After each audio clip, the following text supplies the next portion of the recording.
પુરુષોત્તમ ભગવાન કી જય. અધ્યાય 7 પુરુષોત્તમ માસ. સૂત પુરાણી આગળ કહેવા લાગ્યા, હે ઋષિઓ, ભગવાન વિષ્ણુએ કહેલું મણમાસનું દુઃખ સાંભળીને શ્રી કૃષ્ણે કહ્યું, હે વિષ્ણુ, આ મણમાસનું દુઃખ દૂર કરવા માટે તમે જે શ્રમ લીધો છે તેનાથી તમારી કીર્તિમાં વધારો થશે. તમે જેને આશ્રય આપ્યો છે તેનો હું પણ સ્વીકાર કરું છું. અધિક માસને હું મારા બધા ગુણોનું દાન આપું છું. મને લોકો પુરુષોત્તમ કહે છે. જેનો કોઈ પતિ નથી તેનો પતિ હું છું. હવેથી આ મણમાસ પુરુષોત્તમ માસ તરીકે ઓળખાશે. આજથી તે બધા મહિનાઓમાં શ્રેષ્ઠ બનશે. આ માસમાં તીર્થ, વ્રત અને દાન કરનાર અઢળક ધન અને મુક્તિ મેળવશે. આ માસની વિધિ અનુસાર પૂજા કરનારના બધા પાપો બળીને ખાખ થઈ જશે.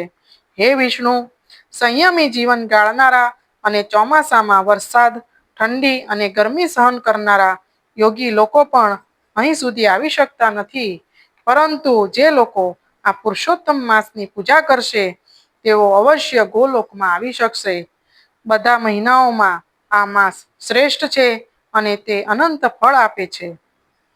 હે લક્ષ્મીપતિ, ચતુર્માસમાં અને બીજા વ્રતોથી મનુષ્યો સ્વર્ગમાં જાય છે, પરંતુ તેમનું પુણ્ય ખલાસ થતા તેમને ફરીથી મૃત્યુલોકમાં અવતાર ધારણ કરવો પડે છે.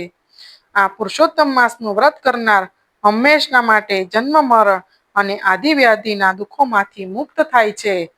જે લોકો આ માસનું વિધિ અનુસાર વ્રત પૂજન કરશે તેમની ચિંતા મારે કરવાની રહેશે, કારણ કે આજથી હું તેનો સ્વામી બન્યો છું. મારા ભક્તોની ઈચ્છાઓ હું પૂરી કરીશ. હું ભક્તોની વિશેષ સંભાળ રાખું છું. પુરુષોત્તમ માસની આરાધના કરનારના સંકટ દૂર કરવામાં હું સહેજ પણ વિલંબ નહીં કરું. જે અજ્ઞાની અને મૂર્ખ લોકો આ માસમાં જપ, તપ, નિયમ અને દાન નહીં કરે તેમને સ્વપ્નમાં પણ સ્વર્ગ નહીં મળી શકે. આ માસનો તિરસ્કાર કરનાર અને ધર્મ નહીં પાળનાર નરકમાં જશે. કોઈ વાંજ્ય મનુષ્ય આ માસમાં વ્રત કરશે તો તેને પુત્ર પ્રાપ્તિ થશે. પુરુષોત્તમ માસના વ્રતથી દુર્ભાગી ભાગ્યશાળી અને ગરીબ ધનવાન બનશે.